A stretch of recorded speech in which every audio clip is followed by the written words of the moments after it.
नमस्कार साथियों, स्वागत है आपका सिविल लक्ष्य एकेडमी के करंट अफेयर्स प्रोग्राम में। इस वीडियो में हम देखेंगे 25 मई के वे प्रश्न जो आपके एग्ज़ाम में आ सकते हैं। तो पहला क्वेश्चन है, हाल ही में श्री कुमार बनर्जी का निधन हो गया, वह पूर्व में किस संस्था के अध्यक्ष थे? CAG, नाडा, BCCI या परमाणु ऊर्जा आयोग? तो इसका सही जवाब है परमाणु ऊर्जा आयोग। तो यहाँ आप देख सकते हैं श्री कुमार बनर्जी को, ये है उनकी तस्वीर। ठीक है, इसके अलावा उनके बारे में थोड़ा सा पढ़ते हैं। श्री कुमार बनर्जी एक भारतीय धातुकर्म इंजीनियर थे। ठीक है, मैकेनिकल एनर्जी कहने का मतलब यही है कि मैकेनिकल इंजीनियर थे वो, और वो भारत के परमाणु ऊर्जा आयोग के अध्यक्ष और परमाणु ऊर्जा विभाग के सचिव के रूप में सेवानिवृत्त हुए हैं। इसके अलावा वो 30 अप्रैल 2004 से 2010 तक भाभा परमाणु अनुसंधान केंद्र के निदेशक भी थे। ठीक है, तो इतनी जानकारी कम से कम आप इन विशेष शख्सियत के बारे में याद रखिएगा। नेक्स्ट क्वेश्चन है, हाल ही में बंगाल की खाड़ी में कौन सा तूफान आया? ताउते, फाइलिंग, यास या इनमें से कोई नहीं? तो इसका सही जवाब है यास। ठीक है, तो यास तूफान अभी बंगाल की खाड़ी में आए हैं। इससे पहले हमने देखा है ताउते किस में आया था? अरब सागर में आया था। अगर बंगाल की खाड़ी के तूफ़ान के बारे में बात की जाए तो जो ये तूफ़ान है या चक्रवात है, तूफ़ान नहीं बोलना चाहिए इसे, चक्रवात बोलना चाहिए। अगर ये चक्रवात जो बंगाल की खाड़ी में आया है, इससे पहले ताउते जो था वो किस में आया था? अरब सागर में। जो बंगाल की खाड़ी में ये चक्रवात आया है, ये उड़ीसा, पश्चिम बंगाल को ज़्यादा प्रभावित करेगा। इसके अलावा इसके प्रभाव क्षेत्र में छत्तीसगढ़, आंध्र प्रदेश और अन्य राज्य भी आएंगे। ठीक है, झारखंड, ये सब राज्य इसके प्रभाव क्षेत्र में आएंगे। ठीक है, तो यहाँ आप यास तूफान से संबंधित कुछ प्रमुख न्यूज़ देख सकते हैं। तो भीषण रूप ले सकता है चक्रवात यास, दिखने लगा है असर, तैनात की गई NDRF की टीमें। ठीक है, इसके अलावा आप अगर आज तक की खबर देखें तो यास की दस्तक उड़ीसा के तटीय इलाकों में बारिश शुरू हो चुकी है। ठीक है, और यहाँ पे बताया गया है कि झारखंड, बिहार में भी इसका प्रभाव रहेगा, और इसकी ये पहली पिक्चर्स भी आ गई हैं। ठीक है, नेक्स्ट क्वेश्चन है, प्रधानमंत्री स्वास्थ्य सुरक्षा योजना के तहत देश में कितने नए एम्स खोले जाएंगे? 21, 22, 23, 24? तो इसका सही जवाब है ऑप्शन बी, 22। ठीक है, तो इसको याद रखिएगा कि 22 नए एम्स कहाँ खोले जाने हैं? देश में खोले जाने हैं। आपको याद हो कि कोरोना की द्वितीय लहर के दौरान सरकार के ऊपर भारी और बड़े प्रश्न चिन्ह लगे कि उन्होंने तैयारी अपनी पूरी नहीं की थी, यानी होमवर्क अच्छे से नहीं किया था सरकार ने, और इसका खामियाजा जो भुगता है आम देश का आम नागरिक। तो सरकार अब इस बात से पूरी तरीके से परिचित है, इसलिए स्वास्थ्य सेवाओं पर सरकार का भी विशेष फोकस है, और अपनी गलतियों को समझते हुए सरकार ने नए एम्स खोलने की कवायद तेज कर दी है, जिसमें 22 नए एम्स खोले जाएंगे, जो कि बहुत अच्छी बात है, बहुत अच्छा कदम है। देश में मेडिकल फैसिलिटीज़ की बहुत ज़्यादा आवश्यकता है, और वास्तविकता कोरोना ने हमें दिखा दी। ठीक है, नेक्स्ट क्वेश्चन है, हाल ही में SBI ने KYC का फास्ट सिस्टम लॉन्च किया है। SBI का राष्ट्रीयकरण कब हुआ था? 1921, 1894, 1955 या 1949? तो इसका सही जवाब है 1955। ठीक है, तो 1955 को आपको याद रखना है। देखिए, जो SBI है यानी स्टेट बैंक ऑफ इंडिया, इसकी स्थापना हुई थी 1921 में इंपीरियल बैंक ऑफ इंडिया के नाम से, है ना। इंपीरियल बैंक ऑफ इंडिया जो गठित हुआ, वो कब गठित हुआ था? तो 1955 में गठित हुआ था, सॉरी 1921 में गठित हुआ था। 1921 में इंपीरियल बैंक। राष्ट्रीयकरण कब हुआ? 1955 में इंपीरियल बैंक का राष्ट्रीयकरण हुआ, और नाम क्या रख दिया गया? SBI। तो SBI का राष्ट्रीयकरण कब हुआ माना जाता है? तो 1955 में हुआ। ठीक है, इसके अलावा SBI का जो गठन हुआ ये किस समिति के सिफारिश पर हुआ? तो गोरवाला समिति की सिफारिश पर हुआ था। ठीक है, बहुत अच्छे से याद रखिएगा, किस समिति की सिफारिश पर हुआ था? गोरवाला समिति के सिफारिश पर। अब ये जो 1894 दिया है, ये जो है PNB की स्थापना इस दिन हुई थी। ठीक है, PNB जो है भारत का प्रथम स्वदेशी बैंक था। ठीक है, PNB भारतीयों द्वारा स्थापित टोटल भारत का बैंक जो था वो PNB था, है ना, पंजाब नेशनल बैंक। कब स्थापित हुआ? तो 1894 में। और ये जो 1949 लिखा हुआ है, 1949 में भारतीय रिजर्व बैंक का राष्ट्रीयकरण किया गया था। ठीक है, भारतीय रिजर्व बैंक की स्थापना 1934 के अधिनियम के तहत 1935 में की गई थी, आपको याद हो। ठीक है, और इसका जो क्या कहते हैं, कह सकते हैं राष्ट्रीयकरण जो हुआ था 1949 में हुआ था। बहुत अच्छे से याद रखिएगा इसको भी कि 1949 में RBI यानी रिजर्व बैंक ऑफ इंडिया का राष्ट्रीयकरण हुआ था। नेक्स्ट क्वेश्चन है, काफ़ी इंटरेस्टिंग क्वेश्चन है और हो सकता है एग्जाम पे भी आ जाए। यूरोप के किस देश पर प्लेन हाईजैक का आरोप लगा है? किस देश पर प्लेन हाईजैक का आरोप लगा है? यूक्रेन, रूस, बेलारूस, लिथुआनिया। तो इसका सही जवाब है बेलारूस। ठीक है, तो बेलारूस जो है, बेलारूस के प्रधानमंत्री हैं एलेक्जेंडर, है ना, एलेक्जेंडर लोवेंस्की करके कुछ नाम है, मैं थोड़ा सा मिस कर रहा हूँ। ठीक है, एलेक्जेंडर नाम है। तो वो जब बेलारूस का गठन हुआ 1994 से लेके 2021 तक लगातार शासन में बने हुए हैं और हर बार ये इलेक्शन फ्रॉड करते हैं और इलेक्शन फ्रॉड करके सत्ता पे बने रहते हैं। ठीक है, तो मतलब ये एक तरीके से तानाशाह है। ठीक है, तो ये जो देश था ये किससे अलग होकर बना है? तो USSR से, है ना। USSR पहले था सोवियत संघ, उसका विभाजन हुआ तो उसमें से एक बेलारूस भी है। ठीक है, ये याद रखिएगा। और जैसे रूस में व्लादिमीर पुतिन हमेशा बने रहते सत्ता में, वैसे ही यहाँ पे भी अलेक्जेंडर जो हैं वो लगातार सत्ता में बने रहते हैं। ठीक है, तो इनको याद रखिएगा। और इन्होंने अभी क्या किया कि एक प्लेन जिसमें एक पत्रकार, इस देश के एक पत्रकार जा रहे थे, तो वो पत्रकार देश छोड़ के भाग ना जाएं, क्योंकि वो जो अलेक्जेंडर हैं यहाँ के शासक, उनका विरोध करते थे। ठीक है, तो और उनके लिए जो है कैंपेन चलाते थे, विरोध में जनता को एकत्रित करते थे। तो उनको दंडित करने के लिए इन्होंने क्या किया, पूरा प्लेन हाईजैक करवा लिया। किससे? अपनी वायुसेना से। और प्लेन को कहाँ उतरवा दिया? अपने देश के ही अंदर। और उसके बाद उस जो पत्रकार था उसको गिरफ्तार करवा लिया। और उसके बाद तब से यूरोप के जो देश हैं वो लगातार किसके का विरोध कर रहे हैं? बेलारूस का विरोध कर रहे हैं। ठीक है, तो याद रखिएगा।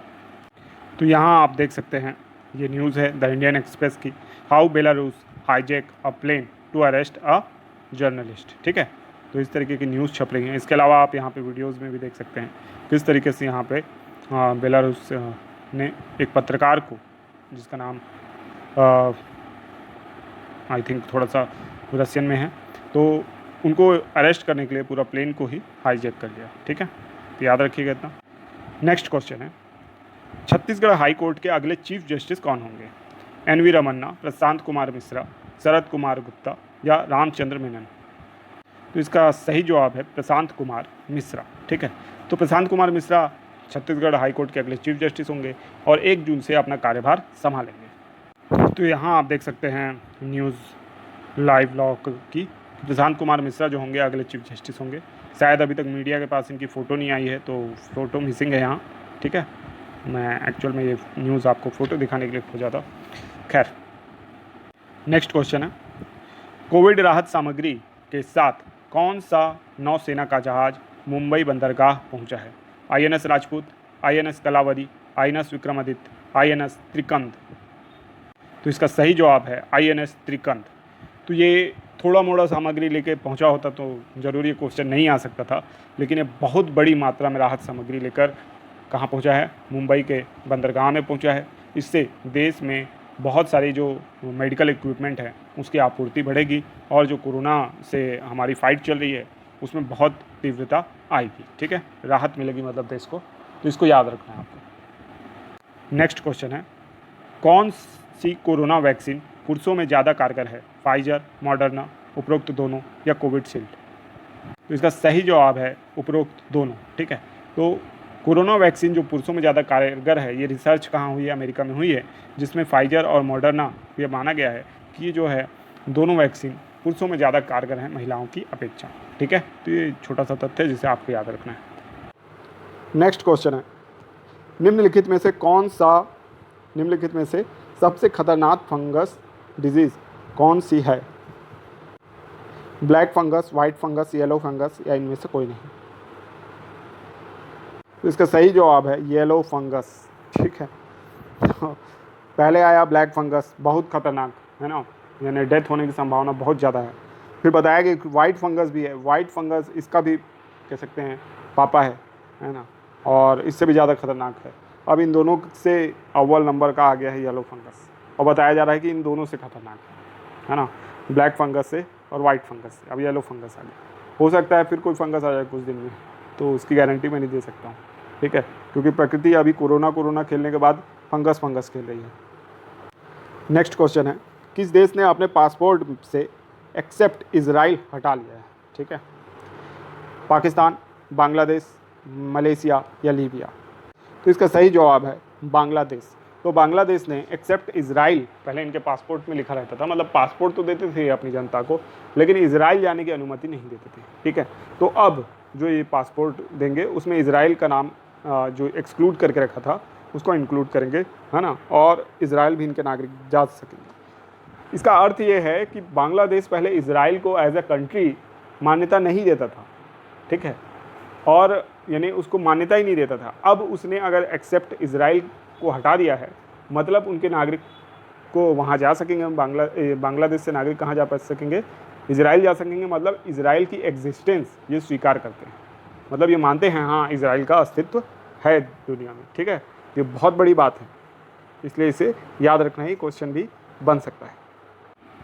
तो देखते हैं अब आज के सामान्य ज्ञान के प्रश्न, ठीक है। तो क्वेश्चन है, सेरीकल्चर का संबंध किससे है? रेशम कीट पालन, मधुमक्खी पालन, केंचुआ पालन या इनमें से कोई नहीं? तो इसका सही जवाब है रेशम कीट पालन, ठीक है। तो सेरीकल्चर का संबंध किससे है? रेशम कीट पालन से। और मधुमक्खी पालन का संबंध किससे होता है? एपीकल्चर, एपीकल्चर का संबंध होता है मधुमक्खी पालन से। केंचुआ पालन किससे संबंधित होता है? तो ये होता है वर्मी कल्चर, वर्मी कल्चर का संबंध होता है केंचुआ पालन से। और इसके अलावा कौन सा कल्चर आपको पढ़ना चाहिए? तो जैसे पिसिकल्चर होता है मत्स्य पालन। फ्लोरिकल्चर होता है फूलों का उत्पादन, ठीक है। विटिकल्चर अंगूरों की खेती। पोमोकल्चर फलों का उत्पादन। ऑलेरिकल्चर होता है सब्जियों का उत्पादन। हार्टिकल्चर बागवानी। एरोपोनिक्स हवा में पौधों को उगाना। हाइड्रोपोनिक्स जल में पौधों को उगाना। तो ये सारी चीज़ें आपको याद रखनी है। नेक्स्ट क्वेश्चन है, दुग्ध के उत्पादन में वृद्धि हेतु कौन सी क्रांति हुई थी? तो इसका सही जवाब है श्वेत क्रांति। देखिए, हरित क्रांति खाद्यान्न उत्पादन के लिए, श्वेत क्रांति दुग्ध उत्पादन के लिए, नीली क्रांति मत्स्य उत्पादन के लिए, भूरी क्रांति उर्वरक उत्पादन के लिए हुई थी, रजत क्रांति अंडा, पीली क्रांति तिलहन, कृष्ण क्रांति बायोडीजल, लाल क्रांति टमाटर या मांस, गुलाबी क्रांति झींगा मछली, बादामी क्रांति मसाला, सुनहरी क्रांति फल और अमृत क्रांति नदी जोड़ने के लिए हुई थी, नदी जोड़ो परियोजना के लिए। तो ये सारी बातें आप याद रखिएगा। अब चलते हैं हम रिवीजन प्रश्नों की ओर। देखिए, रिवीजन प्रश्न जो हम हल करेंगे उसमें मैं अब आपको सारे क्वेश्चंस के आंसर बता दूंगा आप लोगों की डिमांड पे। लास्ट में एक क्वेश्चन मैं आपकी प्रैक्टिस के लिए छोड़ दूंगा जिसका जवाब आप देंगे उत्तर में, उसका उत्तर मैं कमेंट बॉक्स में पिन कर दूंगा, ठीक है। देखते हैं 17 मई का पहला क्वेश्चन। अगर आपने 17 मई का वीडियो नहीं देखा है तो उसे देख लें, उसमें आपको डिटेल में सारी जानकारी मिलेगी। सिक्किम भारत का पूर्ण राज्य कब बना? तो इसका सही जवाब है बी 16 मई 1975 को। हालिया रिपोर्ट में रियल टाइम डिजिटल पेमेंट के मामले में भारत का विश्व में कौन सा स्थान है? इसका सही जवाब है ऑप्शन ए पहला। नेक्स्ट क्वेश्चन है, इस राज्य में रोपवे कंस्ट्रक्शन हेतु केंद्रीय मंत्रिमंडल ने भूमि हस्तांतरण को मंजूरी दे दी है? Option B Uttarakhand. Next question है, अंतर्राष्ट्रीय प्रकाश दिवस कब मनाया जाता है? बी 16 मई को। नेक्स्ट क्वेश्चन है, IABA विश्व मुक्केबाजी चैंपियनशिप 2021 कहाँ आयोजित होगी? बेलग्रेड में। तौकते क्या है? चक्रवात है। पहली भारतीय महिला फेंसर जिसने ओलंपिक हेतु क्वालिफाई किया? Bhavani Devi, option B. Next question, गतिशील इलेक्ट्रिक शवदाह प्रणाली का प्रोटोटाइप किसने तैयार किया है? ऑप्शन सी IIT रोपड़। नेक्स्ट क्वेश्चन, हाल ही में अमेरिकी राष्ट्रपति जो बिडेन ने व्हाइट हाउस के वरिष्ठ सलाहकार के रूप में किसे नियुक्त किया है? ऑप्शन सी नीरा टंडन को। नेक्स्ट क्वेश्चन है, लेटिसेफ जोसेफी किसकी नई प्रजाति है? ऑप्शन सी सांप की। नेक्स्ट क्वेश्चन है, मंगल ग्रह पर रोवर उतारने वाला विश्व का दूसरा देश कौन बन गया है? ऑप्शन बी चीन। नेक्स्ट क्वेश्चन है, ग्रीन ऑस्कर कहे जाने वाले विटली अवार्ड को किस भारतीय ने जीता है? ऑप्शन ए वाई नुक्लुफोम। नेक्स्ट क्वेश्चन है, माउंट एवरेस्ट को फतह करने वाली पहली भारतीय महिला 2021 के लिए कौन बनी है? इसका सही जवाब है option A Tashi Yangjom. Next question है, माउस प्लेग किस देश में फैला है? इसका सही जवाब है option B Australia. Next question है, दीपोर बील वन्य जीव अभयारण्य किस राज्य में स्थित है? असम, मेघालय, त्रिपुरा या मिजोरम? इसका सही जवाब है असम। नेक्स्ट क्वेश्चन है, बांग्लादेश के साथ सर्वाधिक सीमा बनाने वाला राज्य कौन सा है? इसका सही जवाब है पश्चिम बंगाल। नेक्स्ट क्वेश्चन है, भारत के उत्तर से दक्षिण लंबाई कितनी है? इसका सही जवाब है 3214 किलोमीटर। नेक्स्ट क्वेश्चन है, निम्नलिखित में से कौन सा दर्रा सिक्किम में स्थित है? बनिहाल, सिपकीला, यांगयाप या जेलेपला? इसका सही जवाब है जेलेपला। नेक्स्ट क्वेश्चन है, निम्नलिखित में से किस राज्य से कर्क रेखा नहीं गुजरती है? इसका सही जवाब है बिहार। आज का होमवर्क प्रश्न, पृथ्वी की चुंबकीय विषुवत रेखा दक्षिण भारत के किस स्थान से गुजरती है? त्रिवेंद्रम, तुतिकोरिन, कन्याकुमारी या बेंगलुरु? तो इस सवाल का जवाब आपको कुछ देर में या कल मिल जाएगा, पिन हुआ, ठीक है, कमेंट बॉक्स में पिन हुआ, ठीक है।